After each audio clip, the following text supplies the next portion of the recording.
Good evening. Thank you for coming. I usually have a really good joke to start the meeting off with, but the last 2 times they haven't gone over well, so I'm not even going to bother. My name is Luke Bonner, CEO of Bonner Advisory Group here in Ann Arbor, real estate consultant for this project. I'm going to introduce the team here in a second, but I just want to talk about a few things before we get started. Number one, there's coffee and tea, and we have cookies. And in honor of opening day tomorrow for the Tigers, we have peanuts and Cracker Jacks. So please take as much as you possibly want. Bathrooms are through these doors, just on the other side. We appreciate you coming to Venue tonight. How many people have actually been to Venue for a meal? Really good food here. So I've been here quite a bit. I love the space, and I thought this would be a really nice, convenient space for everybody to attend. So thank you for coming tonight. In terms of presentation, we'll hear from the owner, we'll hear from the architect, and really the purpose tonight is to hear from you. We want to hear, after we get through the presentation, kind of your thoughts, what you like, what you don't like, your concerns, your suggestions. Oftentimes, almost every time, and I say this all the time, is a project is always better at the end of this process than it is at the beginning. And a lot of projects that I've worked on throughout the city, we have been able to utilize some really good input to make meaningful changes or make thoughtful considerations based on what you've all said. So we take tonight very, very seriously. This is the citizen participation meeting, which is required by ordinance with the City of Ann Arbor. We do, hopefully, we'll have the opportunity after tonight to maybe have a second meeting to discuss some of the things that we take back tonight. And then maybe even after that second meeting, if we have to have a third meeting, we can certainly do that too. I think our goal overall is to continue through this process with open ears and make sure that we are being very considerate of the things that are very important to you as we move along through this. So without further ado, one other thing too, we are going to use a microphone tonight. I think it's easier that way. So when you are ready to speak or say something, raise your hand and I'll hustle over and give you the microphone. I think that's the best way to do it, that way everybody can hear you. So, okay, now without further ado, I would like to recognize Councilwoman Ockman from 4th Ward, who's here. Thank you for attending. We have former Councilwoman Elizabeth Nelson. Thank you for attending. We also have 4th Ward Councilwoman Iyer walking in, and Planning Commissioner Weiss also walking in, right at the perfect time. So, thank you. I'm going to introduce Andy Jacob, the owner of Mountain Properties. He's also here with Noah Jacob, his son, and part of the development team. And then Ray and Brody from Creator Platt, the architect, will then follow Andy and give the overall presentation of project details. And then we can start hearing from you after that. Sound good? Perfect. Andy. Thank you. Good evening. We're very excited about this development, and I know you probably have had some apprehensions about it, so we're going to do our best to explain what our thinking is, who we are, so on. Can you hold the mic? Sure. Okay, how's that? Better? Okay. First of all, our connection with Ann Arbor goes back a long way. I lived in Ann Arbor for almost 7 years, starting in 1970. I don't put 71, but I am. As a freshman at U of M. I loved Ann Arbor, that's why I stayed so long, and my father kept paying tuition, so I said, okay, I'm good with that. And we bought our first property in Ann Arbor, which was Woodland Plaza, just down the street from this site. We followed that up with a development in Pittsfield Township called Waters Place, where the Kohl's and the Best Buy is, and that opened in 1998. And then we got involved with Cranbrook Village Shopping Center and this parcel in the year 2004. So it's our 20th, it's actually our 20th anniversary with this property on March 16th. We also did a project in Pittsfield called Centera Point. And Centera Point was very much project that I had always thought about. I wanted to build something that looked, felt, and had the quality of a condominium, but was a rental. And at the time, Pittsfield said to me, you can't use the word apartment. Anywhere on the signage, we don't want you to use the word apartment. I said, okay, fine. We built the project, it's been open 8 years, and to this day, people come into the rental office and say, are these for rent or is this a condominium? So we succeeded. So we've been around Ann Arbor a long time. We love Ann Arbor. We're very supportive of U of M and the community. And so we are very excited to be here again proposing another development. The other thing I'd like you to know about us is we have a very long-term perspective, as you might know. We still own Woodland Plaza. We still own Waters Place. 20 years. I actually had the first apartment project I ever purchased. It was in Oxford, Michigan in 1985. So it's going on about 27 years, 30, I don't know. When you have a long-term perspective, you want to do it right. You want to get the design right. You want the neighbors to like it. I know that's sometimes a big ask. You know, we're going to ask. You want to make it sustainable. You want to make it something that the rental community will enjoy living in and hopefully will want to continue to live in, not just for a year or 2 years, but for multiple years. In fact, most of our communities, the average stay is well beyond the national average, which is 52% of apartments nationally turn over every year. Most of the time, our residents are there 3, 4, and 5 years, some even 10 and 15 years. And if you treat people right, you keep the property up, you designed it right, you built it right, and people enjoy it and they stay. So why this, right? The property is zoned office, which allows office, it allows motel, it allows a smaller apartment complex. Why R4E and why this use? Well, the community of Ann Arbor desperately needs more housing. I don't think they need more office. In fact, I'm pretty sure they don't, since no one seems to be going to the office anyway. They don't need another motel out in the Briarwood area. And we think that we're fulfilling a real need to have more housing, and we think this site deserves something special, and that's what we're proposing. The R4E zoning allows us some design flexibility. And even though R4E has no strict height limit, we are proposing a 5-story building because we think it fits in with the neighborhood much better than a taller building would. Finally, who are we trying to appeal to? Our favorite group of renters are empty nesters and retirees. Why? Because they stay. If you treat your residents well, they stay. They don't want to move again. They sold their house, they want to stay. We also like the working households. These are people who are typically renters for a while. They're saving for a home. Maybe they're rotating in and out of Ann Arbor because of their work, residence at the hospital, or Toyota has a research center just down 23. We have quite a few Japanese who live at Centera. In fact, we have so many Japanese residents there that we hired 3 years ago a Japanese concierge to help them acclimate to the Ann Arbor area. And they typically stay 2, 3, 4 years, and then they rotate in and out. So we're appealing to those two groups. We're not building a student property. That's not who we are. Not because I don't like students. I was a student for 7 years. But because they don't stay.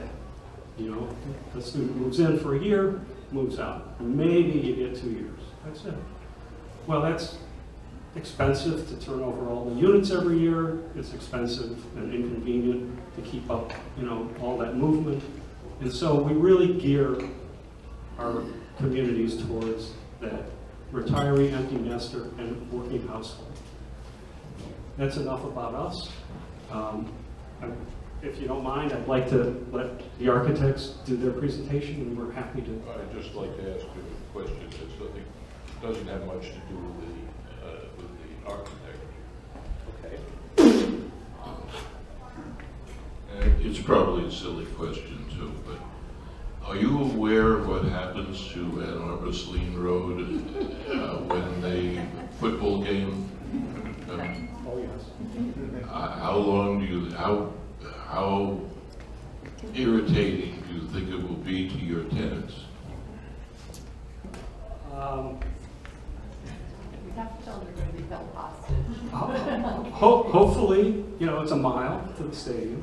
Hopefully they'll just say, you know what, this is a great location, we can just walk to the game. I mean, honestly, I know what you're saying. If they want to go somewhere else, yeah, football Saturdays are a chore. I mean, at Woodland Plaza, we triple our security because everyone who's going to the stadium seems to want to park at Woodland Plaza and walk over there, and our tenants, of course, don't like that because they still want to do some business.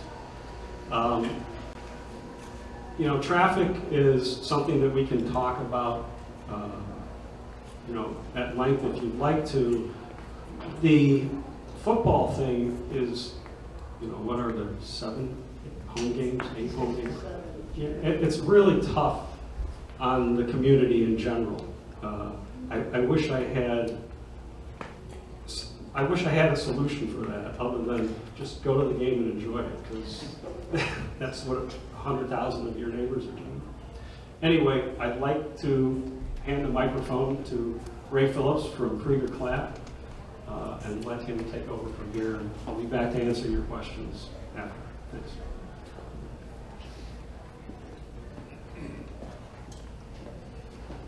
Thank you for being here tonight. And we put together a quick PowerPoint that gives a brief overview of the project, and then we can open up, as was said, for questions. We can go back to slides if we need to look at anything, any of the graphics that we have on here. So you heard from Mountain View, you heard from Luke Bonner. We're Krieger Clapp Architects. We're a Royal Oak-based architecture firm. Been around for 30 years. And we also have J. Bradley Moore. He wasn't able to be here. He was out of town, helping with the design and the entitlement process. And we have Midwestern Consulting, who's also an Ann Arbor-based company. So we've put together a group that is well rooted here in Ann Arbor, and can put together a very successful project. We specialize a lot in multifamily. We've done thousands of units in multiple states, and we think we can bring a very good project here. Project location, as you all know, is on Ann Arbor-Saline Road. It's located between a retail component. There's some condos and then some single family. So what we're proposing here, we think, is a good transition going from retail to the single family. This creates a buffer as you move into the single family. As was mentioned, what we're proposing to do here is currently zoned to office. We're looking to rezone this property to R4E.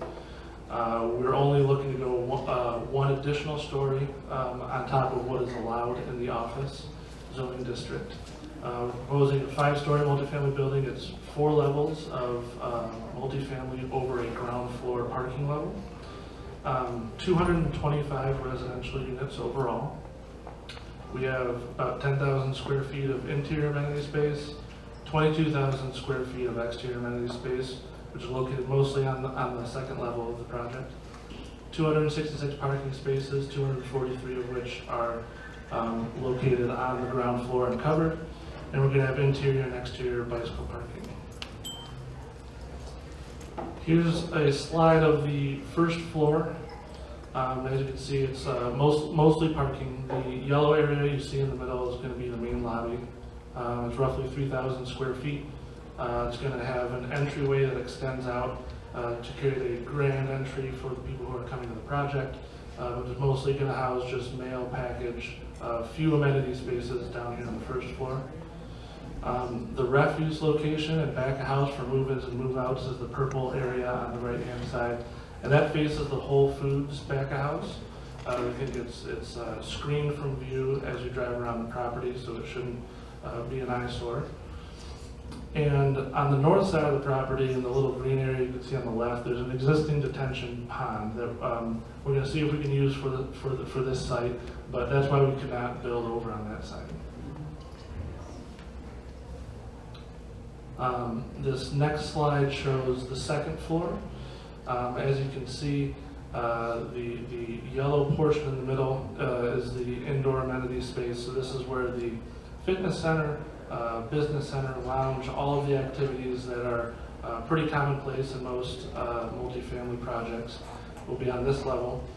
And then we have, flanking on either side, we have 2 outdoor amenity spaces totaling roughly 22,000 square feet. This isn't fully designed yet, but the things we're thinking of is adding a pool, some green features, and we thought it was very important to try and keep this internal, not looking out over towards the neighbors. And each floor plate is between 50 to 55 units per floor. That's how we got to our unit total. So the next couple slides, we have some overall massing. This is our actual Revit model that we built, placed on the site over a Google Earth image. Kind of just gives a feel for the size scale of the building compared to the surrounding properties. You can see the Whole Foods, and then we'll go through four different views on here. But just keep in mind, these are massing studies. We have not finalized material selections, things like that. We still have some more design to go through, but this is more of just an overall massing.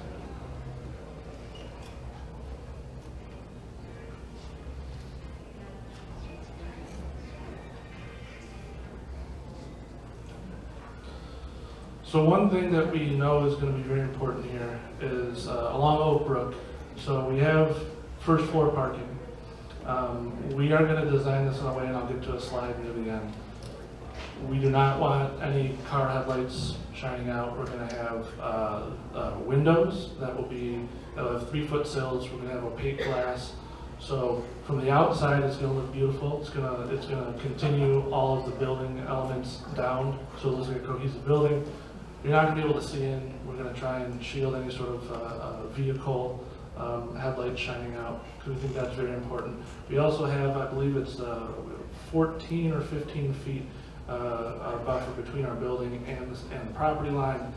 And so there we're going to add plantings, and again, really try and screen that from view. And then one thing I was able to pull is the top of the Whole Foods is 28 feet, 30 feet tall. We're 65 feet tall. We may be able to reduce that once we look at the construction systems, how this is going to be built structurally. We may be able to reduce that.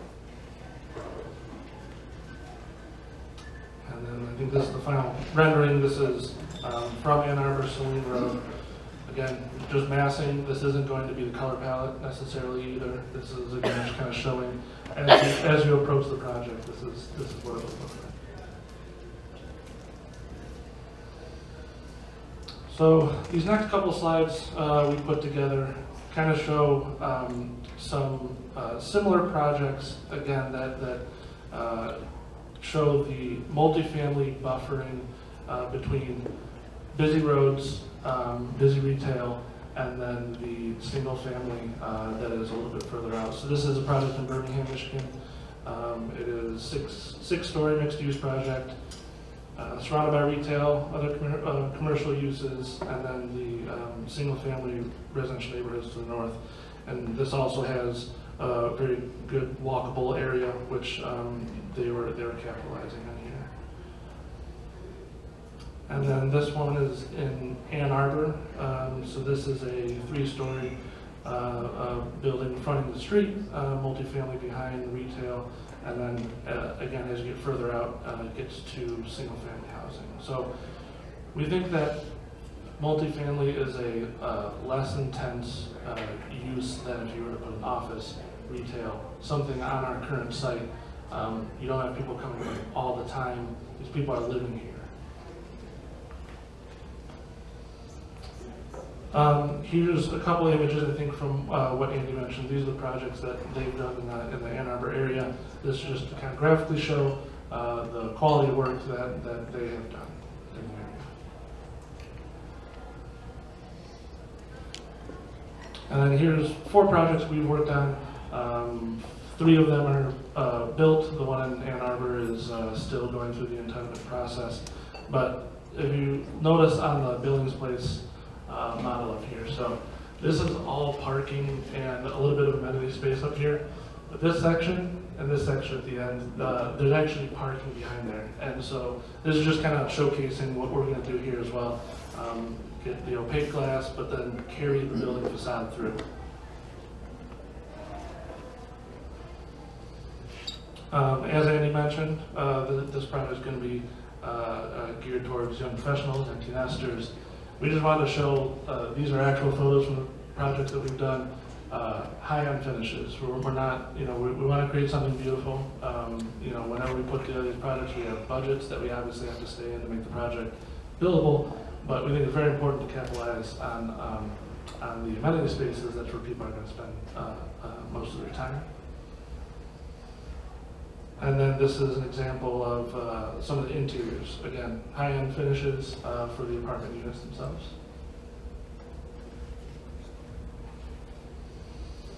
So as we move forward through this process, public, you guys will have ample opportunities to give feedback along the way, starting with today. And this is our current schedule that we're shooting for the end of this year, trying to get the project entitled. And like I said, you guys will have plenty of opportunity to make comments along the way. And that's our project. So we welcome any comments, questions. Any handicap accessible? Hold on one second. So we have the space until 7:30, and I think there's going to be a lot of questions. So we want to patiently and get through everything as orderly as we can, so everyone has an opportunity to speak. So just keep your hand up, and then I'm going to race around and give everybody the microphone, and we'll start here. Do you have any handicap accessible units? Yes. Where, So, how many? So per code, all units have to be type B accessible, and then you have to have 2% type A. And so we're going to, at minimum, we'll be abiding by those. So at least 2%, so 2% of 225, 5 units, 6 units. Okay, and what's your rent that you're going to charge per square foot?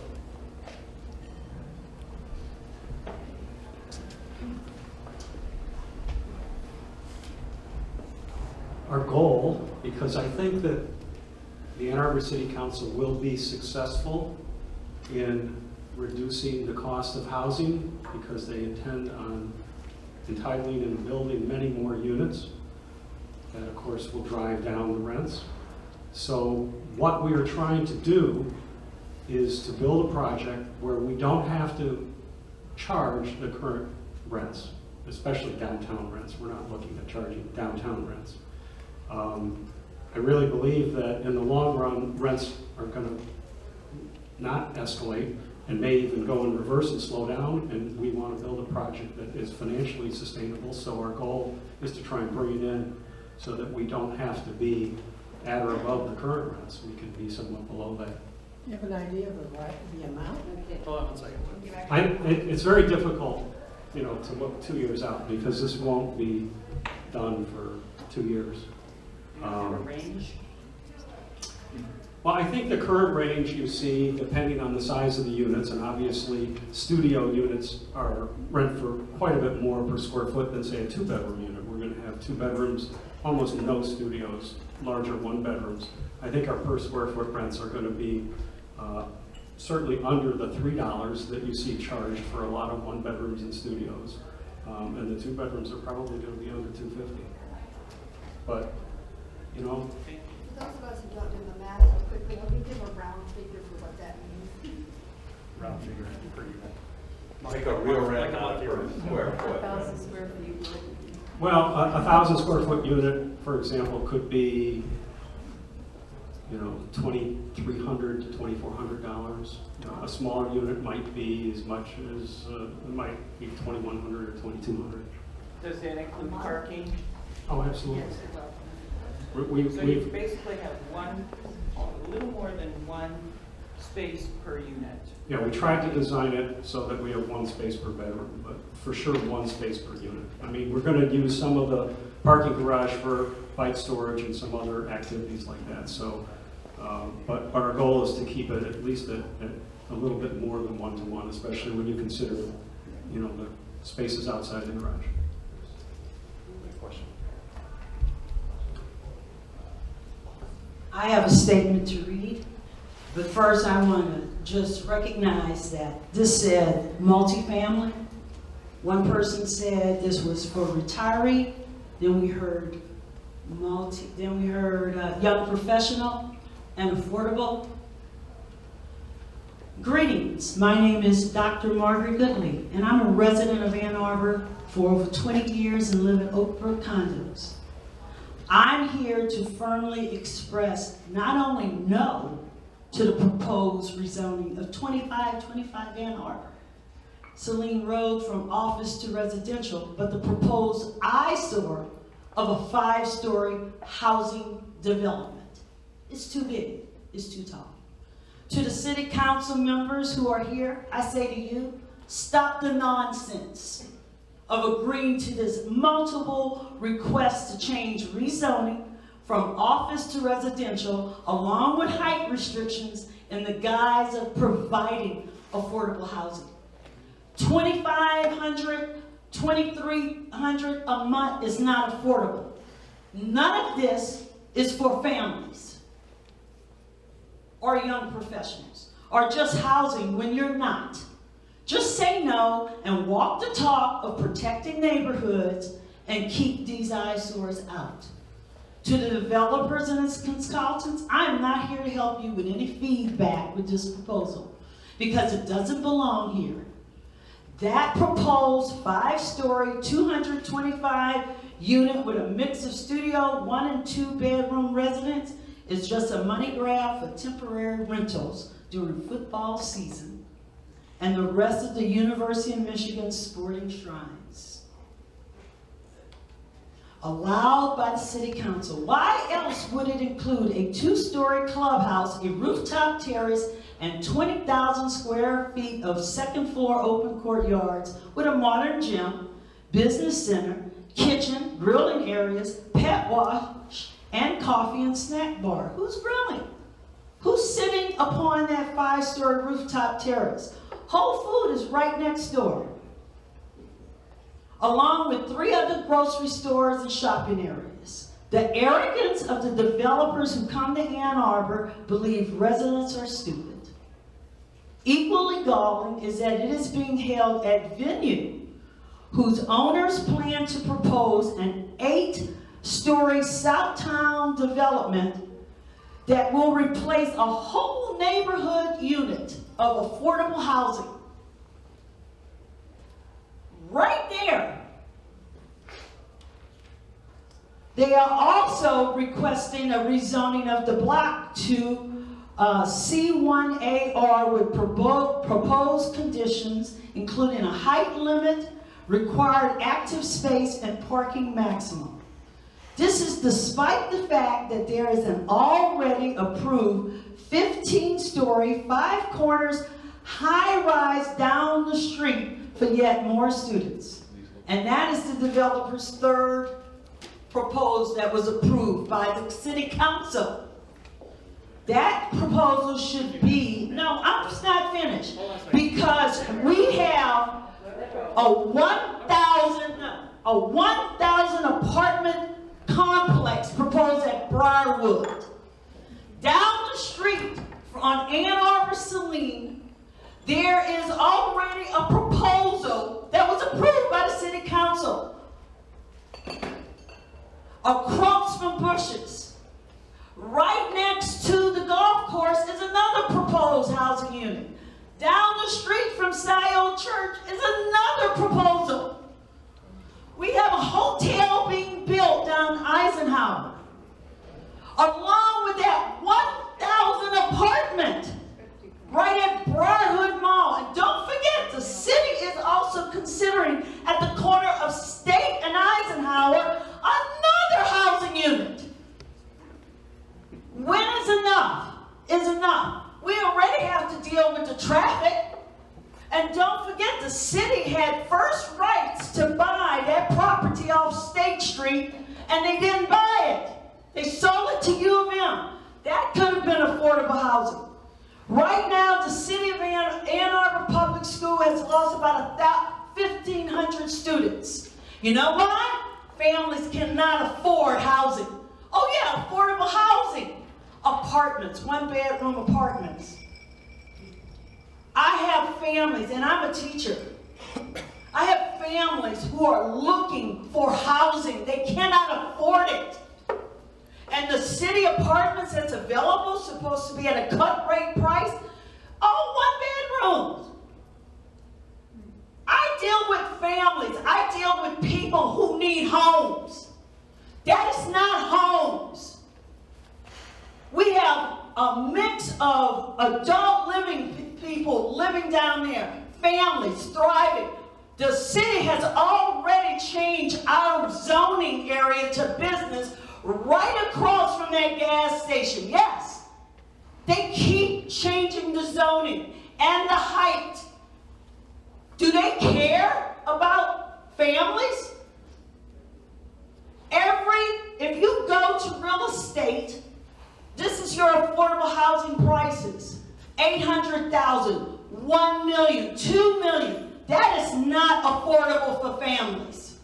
High-end, upscale, fancy words. But the kids that I teach, even the families who have money, are struggling. We are dealing with a housing crisis. Why don't you take a study of Seattle, beautiful city, thriving school community. It is non-existent now. Bedroom Airbnbs. I walk down those streets. I run down the street. I don't want to have to run and deal with housing. This eyesore. This is not fair to us as a community. And the city council, stop changing the zoning laws. Leave the neighborhood, save the city, save families. I don't want to help you. This is an eyesore. Do you care about people? Build something practical. Another department store. Okay. I don't want it. Thank you. I appreciate the comment. Just as a reminder, this is not a city council meeting and it's not a planning commission meeting. We do appreciate the comments. We do definitely appreciate the comments. And we have invited you to our meeting to talk about those. And we appreciate you guys coming. Do your job and But we say really like to focus You don't the care. commentary on what we're proposing to do. It looks Okay? like something that's Sound getting good? subcontracted to a federal prison is a cell block. Yeah, sure. You're next. I got you. You don't have to keep your hand up. I made a couple visual aids because I'm a visual person and have a tendency to nod off when I just hear blah, blah, blah, blah, blah, blah, blah. Personally, my two biggest concerns are traffic and stormwater drainage, because we already have big problems with both in this area. And personally, it seems as though the developer is trying to fit a square into a round hole. And I just cannot imagine 225 extra cars coming onto the surrounding roads. So first,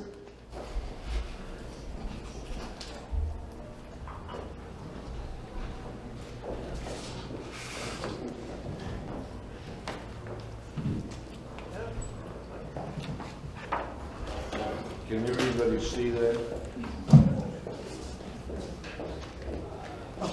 thank you, sir. So this is the traffic flow and the traffic jams we already deal with now. The red X's are cars that are not moving. The red X's represent what is seen in the morning rush hour. You just have to reverse the direction for the evening rush hour.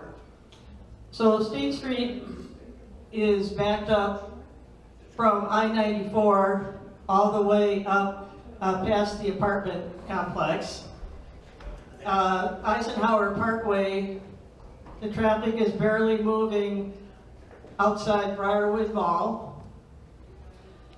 Here's Cranbrook Village, and we've got traffic not moving on Eisenhower Parkway and traffic not moving on Ann Arbor-Saline Road because people are desperately trying to get onto I-94, and it's very difficult to do so. Up here is the Myers and Pittsfield Township. I can't tell you how many people living in Pittsfield Township wish they didn't buy a house there because it's so gosh darn difficult to get into Ann Arbor or I-94. So here's Cranbrook Village, and here is the little 225 unit proposed development that isn't so little. The Woodland views are across the street from them. I'm glad I don't live there because how am I going to get in and out of my townhouse? Here are the Oak Brook villas and the Oak Brook condos. And when people are leaving in the morning, there are people leaving the condos and the villas. There are people leaving the Cranbrook Tower apartments. The staff are going into the Balfour Senior Living. And this is normal rush hour. Traffic barely moves on the football Saturday mornings. And if you add a car accident or a breakdown on I-94, you've got a solid line of traffic. I-94 past US 23 all the way back to Jackson Road and beyond. I just don't know how we're going to accommodate an extra 225 cars. And I would like to hand this to a council person who is interested in potentially not facilitating this development. Thank you. Okay. So the issue also is infrastructure, stormwater drainage.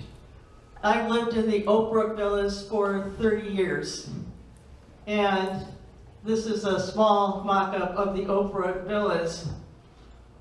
We no longer have easements that are working because when we have a torrential rain, Mallet Creek fills up so high, the water fills up the Oak Brook Villa easement. If the city of Ann Arbor doesn't keep their pipe and drain open here on Oak Brook, then the water flows all the way back into these easements.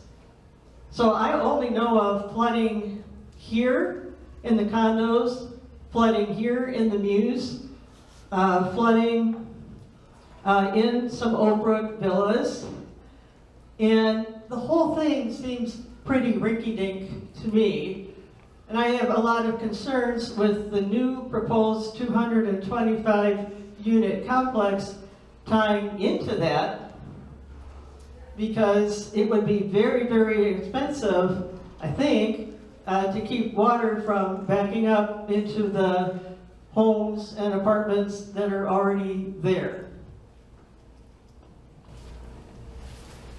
Kathy, what are those pictures you have there of the water?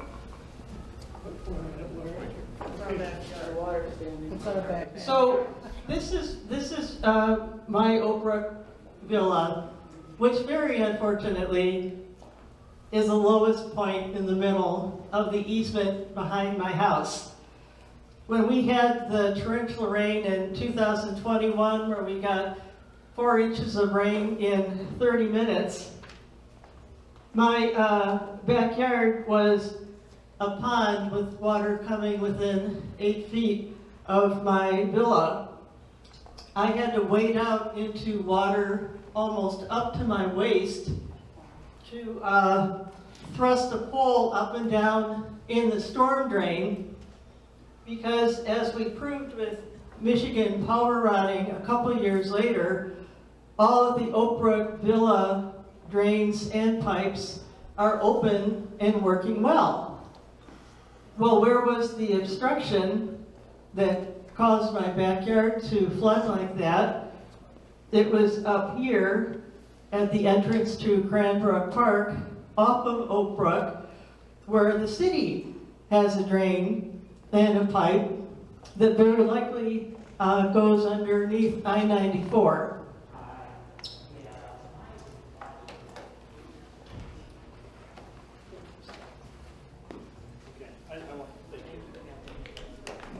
Okay, thank you. Does anyone else have a presentation? All right. I just want to be mindful of time again and make sure that everyone has a chance to ask their questions. So I'll probably start keeping it a little bit shorter, maybe 4 or 5 minutes if it gets too long, because I know everybody has questions, okay? I wanted to ask a question of the architect, but first, you guys may not know that Dr. Goodley, who spoke 2 times ago, has spent years organizing meetings, chairing meetings of condominium owners to deal with the governance and improvement of the condos. And so she knows very well of what she speaks. The question I wanted to ask the architect is, we in Ann Arbor have had shocks, really, a major shock. We wanted to have, or it was to dig a hole so we could have a underground parking area next to the library, the central library downtown. Unfortunately, the people who were working on it did not carefully examine what was under the ground. And so after they dug this magnificent pit, the wall's still in. The question I'd like to ask you is, have you investigated the land on which your building is going to stand? And do you know how much weight it will support? Thank you. Sure, great question. So typically perform a geotechnical report for every project that we work on. That starts with dialing in the footprint, knowing how the structure is going to be built, but then you pick the corners of the buildings, a couple points in the middle, drill down, test the soil, see what it can handle. If it is bad soils, you have multiple options. You can drill down and do concrete piles, very expensive to do. You can also do ram aggregate, something to improve the soil to make it so you're not dealing with unbearable soils. So you're not entirely aware at this time Not what at- troubles you're going to run into? Not at this time, correct.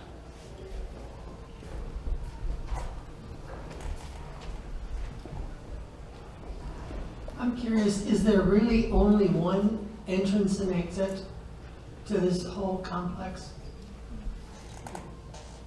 I'm just curious. And also, is there going to be a traffic light? If there is only one, is there going to be a traffic light there, or people won't be able to get in or out? Good questions. So let me speak for 1 minute about the traffic. Cranbrook Village generates 4,000 trips a day, 1.4 million per year. That's estimated with cell phone data, and it's usually more than that. Having 225, 250 residents, some of which will work at home, some of which will come and go at different times than when people come and go to the shopping center. We're doing traffic studies. We don't think the traffic impact from this development is going to meaningfully change your situation. I think that's Well, there is no way 225 units, which is more than 225 vehicles, is not going to impact this. Now, you know what? I can appreciate you wanting to sell this, but don't insult our intelligence, for God's sake. well, we're talking about the potential of 5% of the existing shopping center traffic. There's already 25,000 cars per day up and down Ann Arbor-Saline Road. And we have a problem. Well, So we do have a problem. We do have a problem with traffic. Many cities that are growing have problems with traffic. And I'm pretty sure that the community looks regularly at that. We're going to have a traffic study. And I suppose that if the traffic engineers at the city decide that this is too big a burden, then they'll say, no, you can't do it. If they decide that a light is warranted at Oak Brook and Ann Arbor-Saline Road, then perhaps they'll propose that. We're early in the phase of design, and we haven't really answered all these questions, although we've hired the consultants to help us answer those questions, and we will get definitive answers for you. We'll tell you exactly what we think the impacts will be and the times of day and the impact. There is currently a curb cut on Oak Brook Drive that's part of the original subdivision You're plan. telling me that's not going to impact the living. If this was your house back there in Oak Brook, you would have a different viewpoint of whether it's going to impact you. And I sincerely believe that. That's why we do. That's why we do the traffic study. That's why we get actual counts, daily counts, to see what the impact's going to be. You may be entirely right, but we're going to see what the impact is. We're not going to guess. The stormwater. Vacant property is considered agricultural, and there is something called the agricultural runoff rate. So when it rains on this piece of property, the water goes somewhere. It's clay soils. It actually doesn't go in the ground very much. So it runs off into the street, wherever. The requirements of this project are that we cannot change that runoff rate. We cannot add to the agricultural runoff rate. So what we have to do is we will bury underneath the ground large chambers to store the water that releases it slowly at the agricultural runoff rate into the existing detention system. So there will not be any surface street impact, stormwater impact from this development.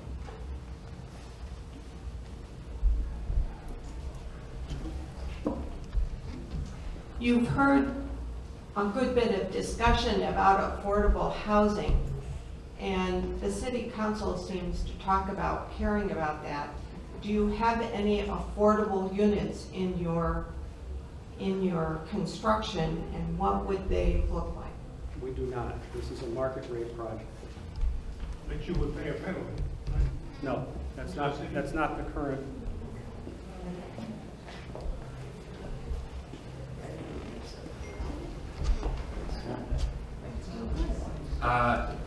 Thank you.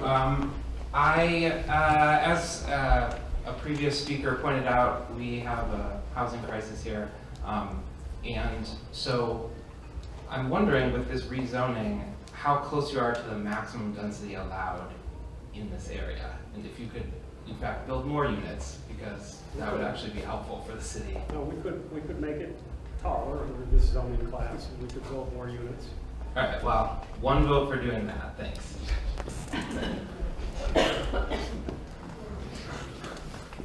Okay, so I've lived across the street from here for 40 years this month.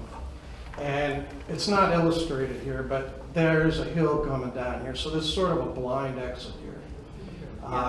People travel very fast up and down that road. he's my next door neighbor. He had a car in his backyard, came into his backyard at over 60 miles an hour last summer. And his wife and kid were in the backyard at the same time. And so I can tell you that most of the cars are going to be coming out of this exit here. And so what's going to happen is they're going to have to put a traffic light in there to control that. I mean, it's, you know, and which is going to mean stop and go traffic on Ann Arbor-Saline Road there. So yeah, everybody who's anywhere around here better be ready for stop and go traffic because of this development here. One other thing I'd like to say is backing up to here, the city considers that our front yard. We cannot put privacy fences or anything there.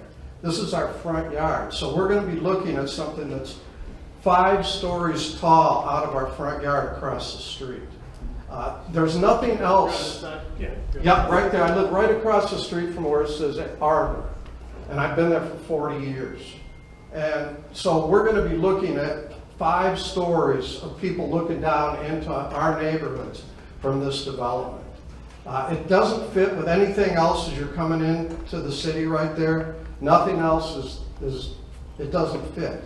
I know this is a tempting area. This is not the first time that somebody's wanted to put something in here, but this is not what should go. You know, it doesn't belong.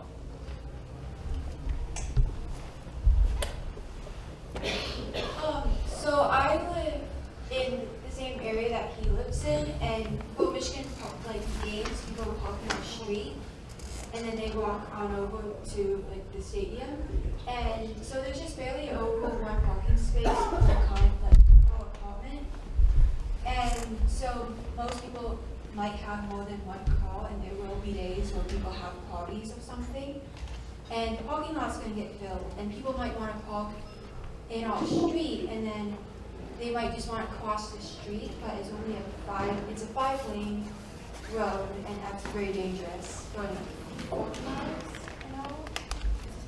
People could almost be speed limits. And so people might just want to cross the street right there, but that's dangerous. Are you guys going to put like a crosswalk thing there? So Cranbrook Center has 11 or 1,200 parking spaces, and a lot of times they're mostly not used. This one area of parking right here, because it's not near any entrance to the shopping center, is typically not used at all. I suspect that residents who have parties will probably end up parking there because it's right adjacent. We plan on having a very nice walkway connection, pedestrian connection between this development and the Whole Foods Center. We want to encourage pedestrian and bicycle traffic to go back and forth between the centers. So I don't think, I understand your concern. I don't think that that's realistic from the standpoint that it's going to be more convenient for them to just go park at the Whole Foods.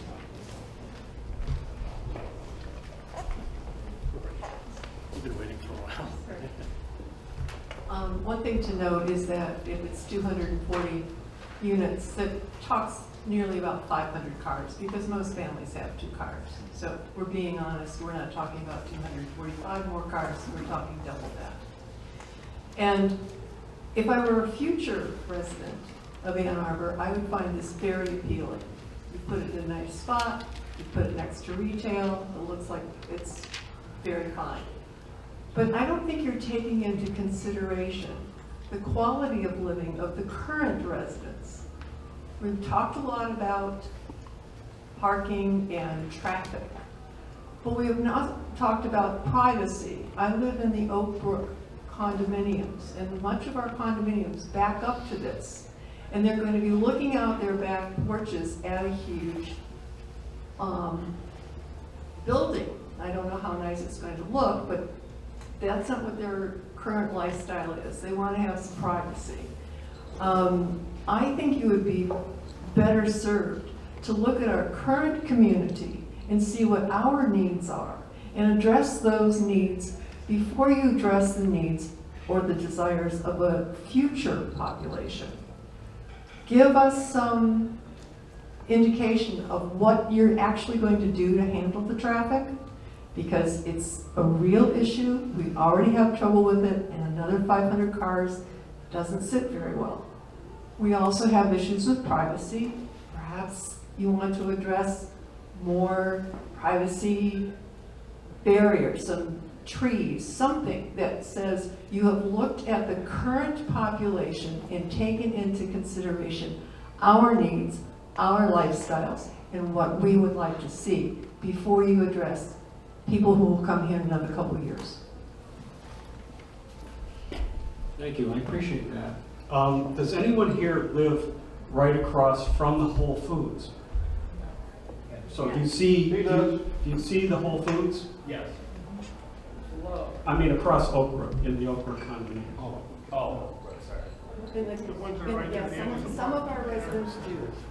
I'm on the board for the condominium. So for those of you who live right across from the Whole Foods, do you see the comings and goings of the trucks and the Whole Foods and so on? I've noticed as I've walked down Oak Brook Drive that there, in some places, there's pretty extensive, actually very beautiful spruce and fir trees built on a mound that seem like they do a pretty good job of screening. Is that true or is it not true? That's a good neighbor policy back there. But this is not a good neighbor policy. There's not enough land. You're trying to do a zero lot line on the Oak Brook Drive. And that's what I think people are this side is concerned We not about. only see it, we hear it. Yeah.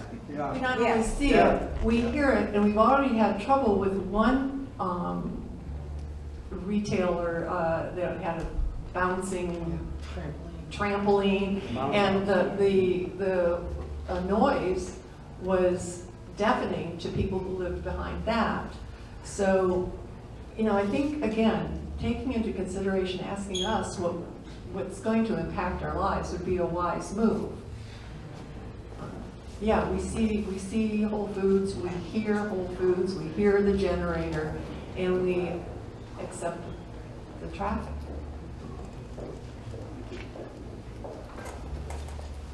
I agree traffic is an issue. One of my concerns is with the height of the building coming out of Oak Brook Drive onto Ann Arbor-Saline Road, just from a view standpoint. Are you going to be able to see oncoming traffic sort of thing?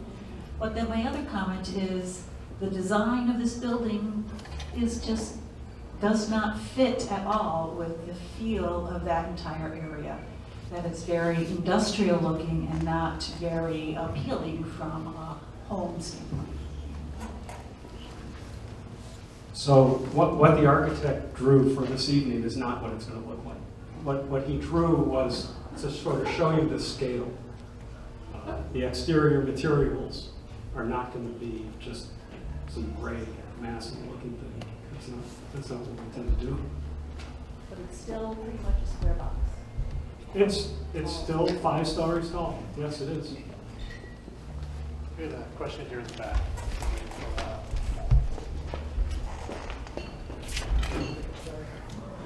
Thank you. Good evening. My name is Devin Ackman. I do not live in Oak Brook, but my parents do, and my father used to serve on the board there. So just a quick question for you with the egress and ingress, because we can only see a portion of that, and it looks like kind of that thing right under Oak Brook is that current curb cut that comes in, kind of into the field. And it's clear where the Ann Arbor-Saline Road is, but the other one kind of is adjacent as you enter Oak Brook currently, which you cannot see on there. Will there be any changes or adaptations, to that point of ingress and egress with this development?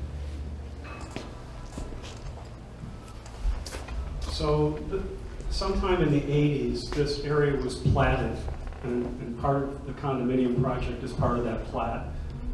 The shopping center, the vacant parcel, I think it's called the Ann Arbor Tower, or whatever, where the senior living is. That was all part of the same plat.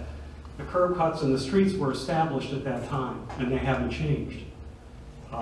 Changing the curb cuts, if there was a reason to do it, if we could consolidate curb cuts or make one instead of two, I mean, that's something that can be talked about if that was going to help solve a problem. Asking the city to change existing curb cuts is always somewhat arduous process. So for the time being, we've shown it the way it was planned. So that will remain. As right now, that would remain. I mean, if we could solve a problem by changing it and the city agreed with it, would we look at changing it? Absolutely. Well, we can ask him to change zoning. Why not you ask him to change curb cuts at the same time? It's like, how many boxes do you want to lift at once? And will your back hold out if you keep doing it? That's part of the one in the back.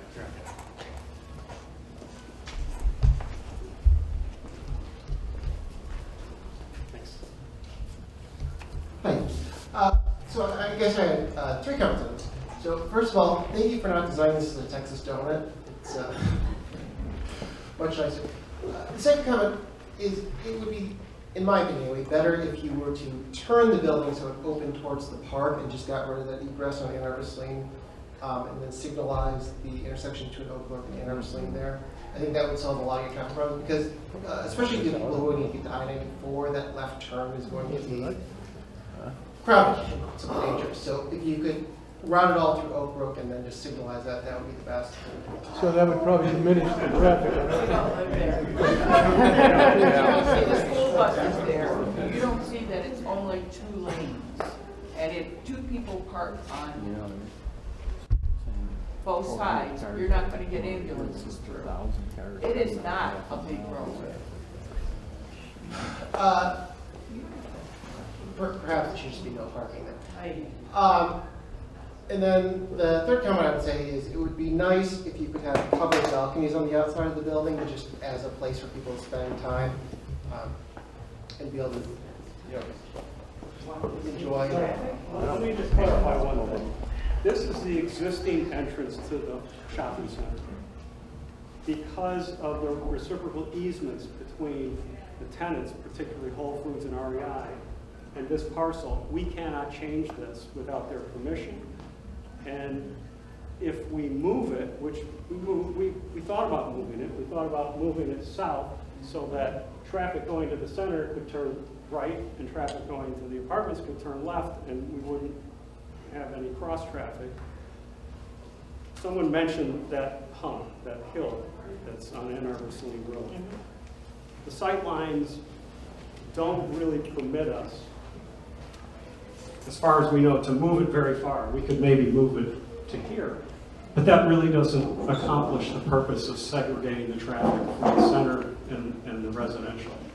The hump in the road is a problem, and it's a traffic problem that I'm sure the city's been aware of and been trying to deal with. Do traffic lights help this? Would a light at Oak Brook help it? I don't know. I think the second entrance or an exit would help. If you use that one on Oak Brook, as well as the one on Ann Arbor-Saline, with a traffic light on Ann Arbor-Saline. That would help. We're actually in the process of studying the whole traffic light issue. And we'll see what the traffic engineers say. There's a certain, and I can't remember off the top of my head, there's a certain sightline distance that you have to see to the light so that you're not coming up on a red light all of a sudden as you crest a hill. And then there's a certain distance that's required between the nearest traffic light and the new light. And so if you met all those criteria and the traffic engineers agree, I would love to have a light there, quite honestly. That's because you don't live there. Well, if it's good if it facilitates traffic movement. If it doesn't, then I agree with you. Then it's. I've been 40 years right there, and I can tell you that stopping and going traffic that travels 50 miles an hour on there is going to cause, the trucks already use jack brakes coming down that hill. And you put a traffic light down there, this is why it's been looked at in the past and been decided not to. Also, that's a blind entrance and exit there, and there's going to be wrecks. There's going to be wrecks. That's a right out only. Yeah, that's right. I've been there for 40 years, like I said, and I can tell you there's plenty of people pulling out of there turning left. Yes, 3 to 4 years ago, there was a pedestrian 2 people fatality. been killed there, Right. yeah, so far. She was trying to cross Ann Arbor-Saline Road at dusk did not have anything reflective on. So a pickup truck zooming over the hump in the road took her out, and the pickup truck was not sighted. She was blamed. The light would help with the right in, right out issue, because then people who wanted to go left could go left at the same. That was the point I wanted to raise. Right now at that entrance, you are only supposed to turn right. And if you've ever been there, you've seen that probably 20% of people decide they're gonna go left because they don't see any traffic coming. So you'll be living, your participants, your residents would be living with that. Now the option would be, if I'm gonna do it correctly, would be to go out and go through Whole Foods parking lot and come around and come out Oak Brook, and then that has an impact on the Oak Brook traffic, or you can cut through and come all the way to Eisenhower to do it legally.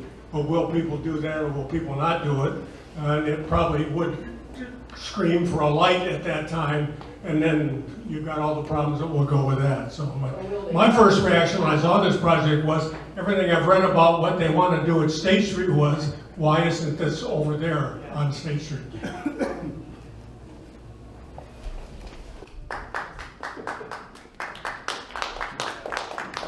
I will say this, obviously traffic is a big concern.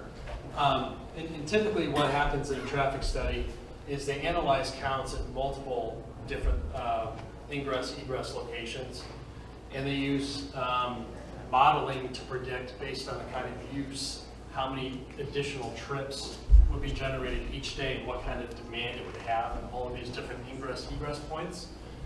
We really don't know ultimately what that's going to come out to be, other than our own experiences. And my office is at Keach in Maine, across from the football stadiums. I drive this like a million times. And I go to this Whole Foods and I go to the shopping center. So I've experienced a lot of the same things that you guys have. A lot of times we end up being surprised what comes out of these traffic studies.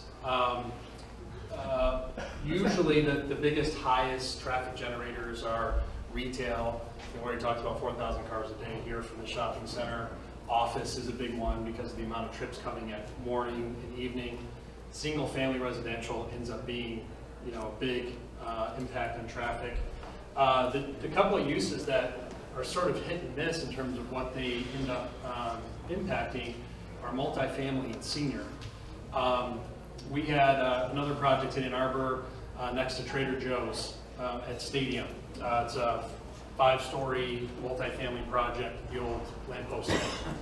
And we thought that there was going to be significant improvements we would have to make to that intersection. It's a mess there, if any of you have gone to that Trader Joe's.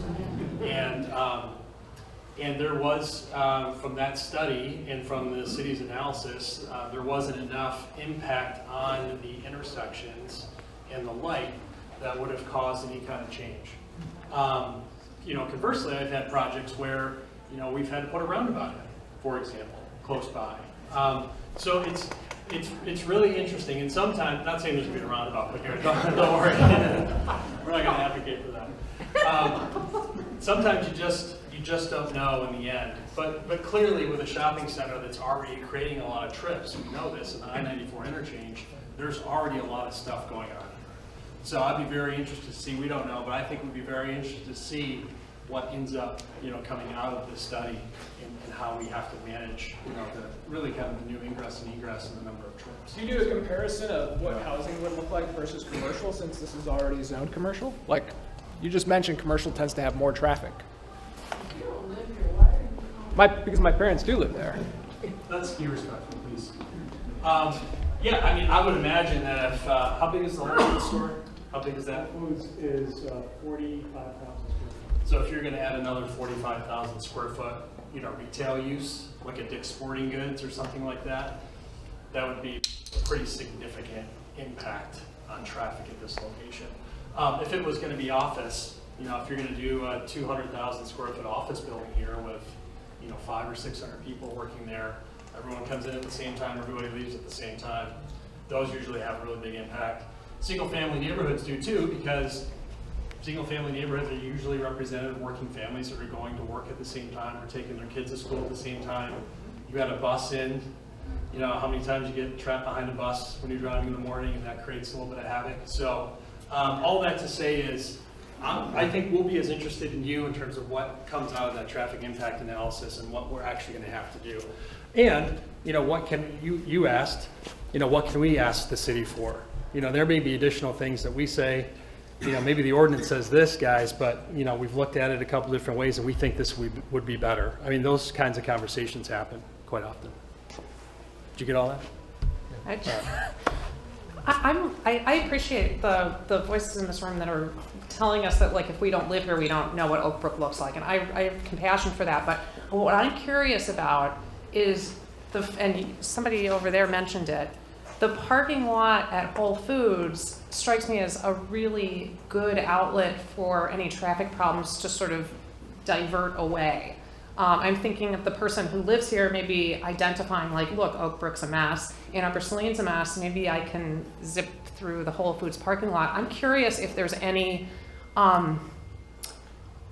coordination with, like, that shopping plaza to sort of make that more of an obvious route, or if, you know, like when a gas station's on the corner, they're trying to discourage people from, like, avoiding the light by cutting across the gas station. But I'm thinking here is the opposite. It would be good to sort of have it. Two more stop signs on that cut through. Yeah. Oh, okay. Eisenhower's a mess. Well, I guess I'm wondering, is there any restriction on traffic being encouraged to go through that route? Because that would. I can tell you something there, that a lot of people turn and go through Oak Brook to avoid the intersection at Eisenhower and Ann Arbor-Saline Road.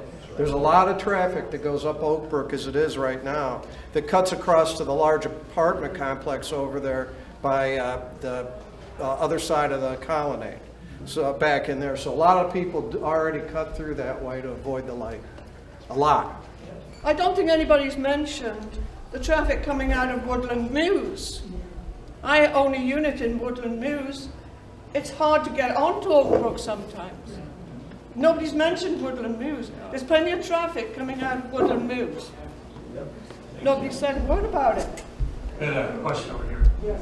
I guess my question is, it's clear that we have a housing problem, but doesn't residential address? Don't we need more residential instead of so many rental properties to truly address the residential problem that we have, the housing problem that we have? In no disrespect to your project, but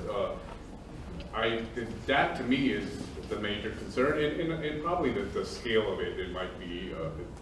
I agree with what many people have talked about, that the scale is too big, but I think we need more residential in Ann Arbor. I'm seeing rentals all over the place, and they're not cheap, and they're not really addressing the price of properties here in Ann Arbor.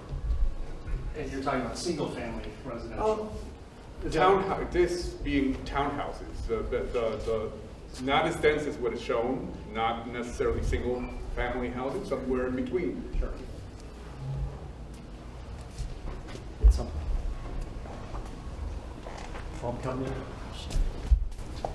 Thank you, Luke. I just want to throw a couple other numbers out here because I think that, first of all, Elizabeth, I appreciate your idea. I personally would not be an advocate of traffic going through a shopping center just because of what I see out here every day.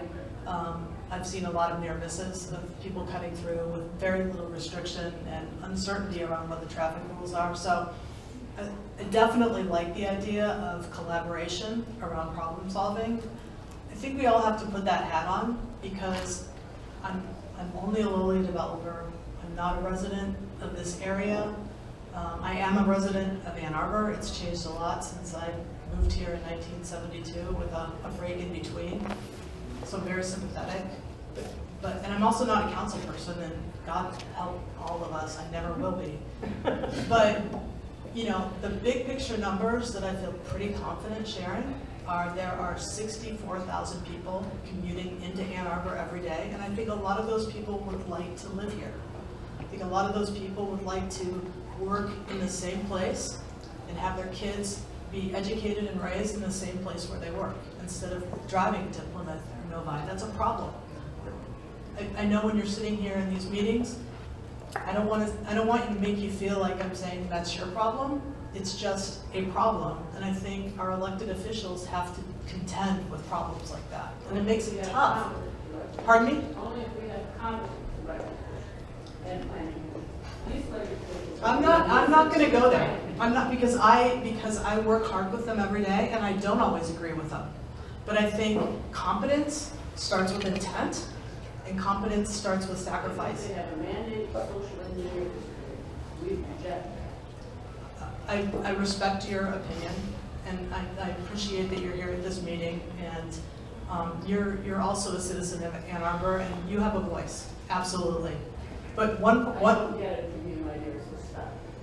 one problem is the 64,000 people that are driving in here every day. So it's a problem for them, and it's highly unsustainable, which is absolutely what we have, as a community, have voted on in terms of sustainability. So that's one thing.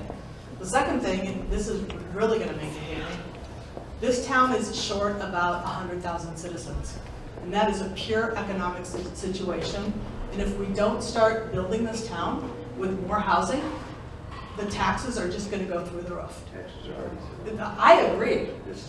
I agree, brother. I mean, I'm writing those checks and it is hundreds of thousands of dollars in the winter season, and I'm not going to give up on it, and I'm not complaining. I'm just saying taxes are high. Okay, ma'am. Thank you.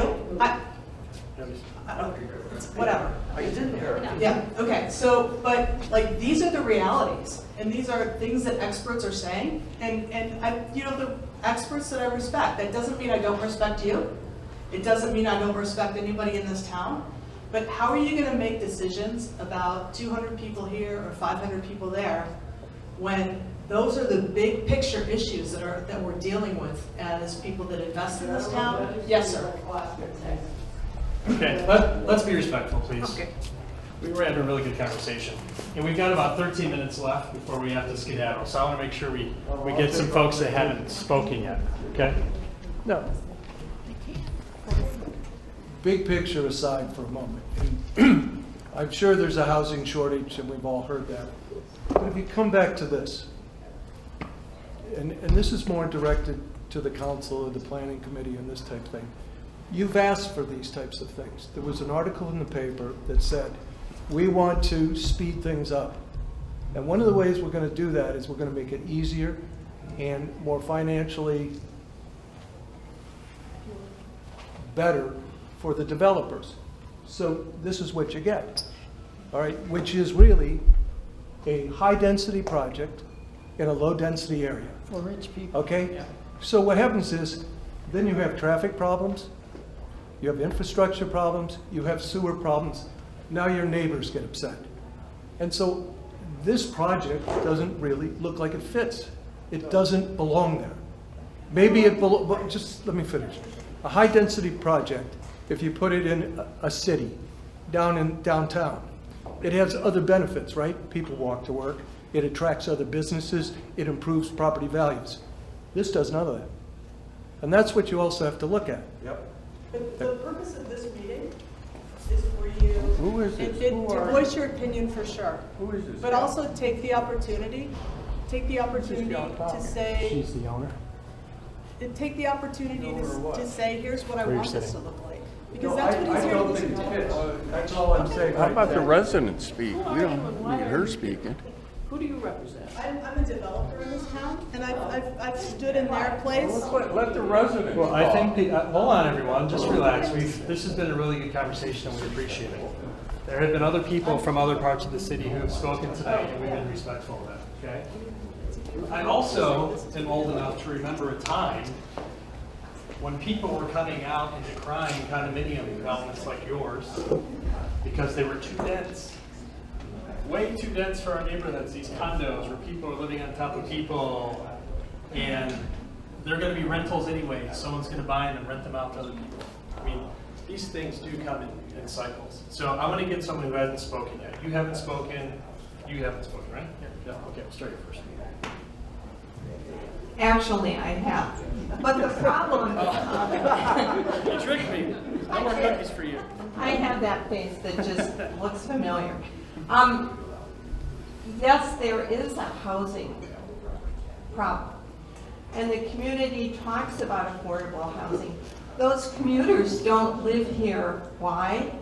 They cannot afford to rent or to purchase. My daughter works for the county, the community mental health. None of the people who work there can live in Ann Arbor, in Saline. The gentrification has expanded. Those people move to Grass Lake and to Jackson County. And so at rentals, you're talking about people at $2,000 a month have to be making in excess of $70,000 if they're going to get into that 30% range. You are not bringing the people who can't live here with, and I thought we were working toward some percentage in our development of affordable housing. And we're not. We're just not. Thank you. I do actually want to give the city credit for the comprehensive approach to housing. And recognizing, I think in 2016, there were housing studies that we needed 4,000 units, 4,000 units or so. And I think the city has really picked up the slack on the affordable side.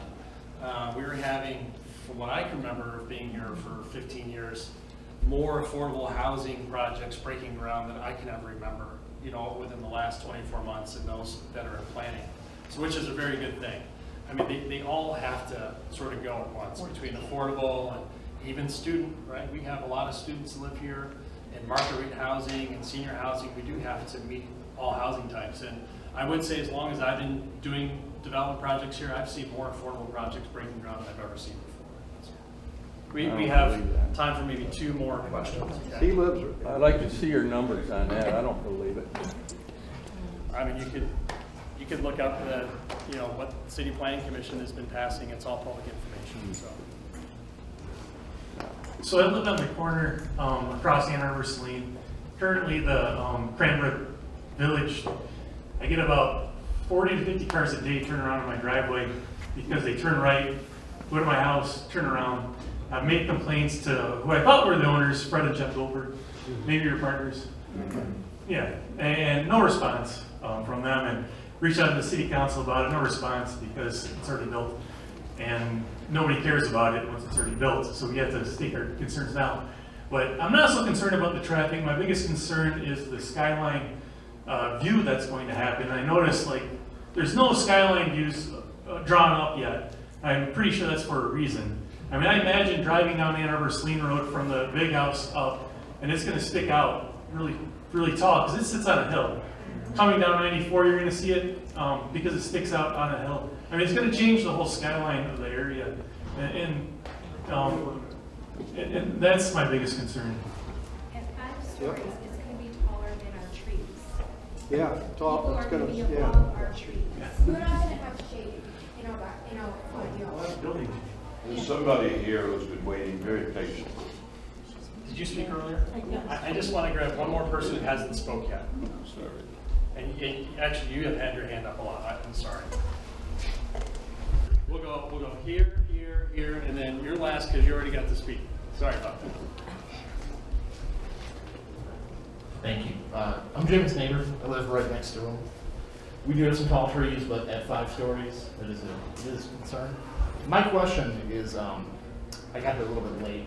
It sounds like you're planning on breaking ground about this time next year. Is that true? I think it's too early to predict. Too early to predict. Okay. How long is the construction process once you guys begin? About 18 months. 18 months. Okay. And at what level of occupancy would you have to have to break even over whatever your normal time? Until I know what the costs are and what the interest rates are going to be, I probably can't tell you.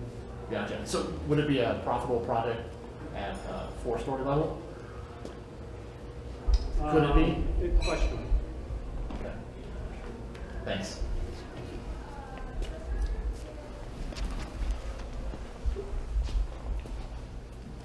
Thank you. I'm really curious about how you're making those rents work. We see construction go up for $450, $550 a square foot for some studios. How are you making $2.50 a square foot work for new construction? Is there just a really long payback period? Are you forecasting a drop in construction prices, capital costs decreasing? All the above. Okay. All the above. I think there's going to be a slowdown in the construction industry. I think prices are going to drop. I've already heard from some subcontractors that their backlogs are gone. So I think it'll be more competitive next year. You know, financing is probably peaked at the current rates. I think there's not a big drop coming, but probably, you know, 100 basis points maybe 150 over the next. I mean, we won't be putting financing on this until 2027. So, you know, I think we're counting on the fact that the inflation we've seen in the construction industry over the last 24 to 36 months is going to run in reverse a little bit. You got a Wayne State Warrior here. There's something to say. Yeah. Thank you. I live next to him, obviously. I was going to talk about the traffic, but I think we've covered that beyond nauseam. The only, like he said, I had a car in my backyard this past summer with my 1-year-old son and my wife. But that's irrelevant. What I really wanted to talk about is the height. It's too big. It's too many people. It's too big. I find it a conflict. It's not your issue. I had to go through a lengthy appeal process, long time, for about a year to get a 5-foot fence put in what was considered a front yard, because the city and local neighbors considered it an eyesore. And then now I'm seeing, I can throw a rock across the street, a 5-story giant apartment complex. Again, that's not your issue. You didn't cause that stuff. Other issue is, when I see this, I understand there's a housing crisis. Nobody knows more of that than people my age. I'm 30 years old. I'm the people that are coming in that we want. I think we want everyone in Ann Arbor, obviously. Let me say that, sorry. But we want to bring families, young families who are going to raise their kids. You know, we have the issue with the schools. They're down, 1,500 kids or whatever it is. They want to raise families, bring their kids. I see this. I know me and my colleagues and friends, they're not choosing to raise their family in these kind of apartment complexes. They're just not. They want to live in homes. They want to have a yard. They want to have neighbors. They don't want to live with Bob and Tim next door in the apartment complex. It's just not a thing. And I appreciate you said long-term, but long-term for families and growing people that are going to stay in Ann Arbor and grow, that's not something that's going to happen. There'll be people that live there, obviously. There's young individuals, maybe there's grad school students, stuff like that. But that's not something that's going to keep people staying there long term. Very few people choose to live in an apartment complex their whole life. I chose where I live directly across there because my wife grew up on that street, and people want to live there our entire life. People aren't staying for 40 years in an apartment complex. They want to grow equity, and they want to build those things. And you can't raise a family and build equity in an apartment complex. One quick reminder, if you haven't hit the sign-in sheets on your way out, please do so we can keep communicating with you. Fill your pockets with peanuts, Cracker Jacks, and cookies on the way out too. I want to reinforce what you just said, and also in response to the 64,000 commuters who come in. They're not looking to move into an apartment building like this. They're looking to move into a home where they can raise their families. The other thing is that regarding the traffic, we also have this new development down by Bushes, et cetera, et cetera. So are these traffic studies going to be able to consider the increase in traffic from there in addition to this? Yeah, there's 1,000 cars. Thank you. The answer is they do. They look at every development that's on the books, and that's how they do the numbers. Correct. And that goes back to what I was talking about earlier with traffic. They'll look at other new developments that have been planned also, and what impacts that new development would have on new development. And I've been part of projects where our client has had to put a traffic light in a mile away from their development, right, as part of that. So again, we don't know how this is all going to turn out. That's it. I really thank all of you. I mean, I think these are the kinds of things that we were hoping to hear tonight.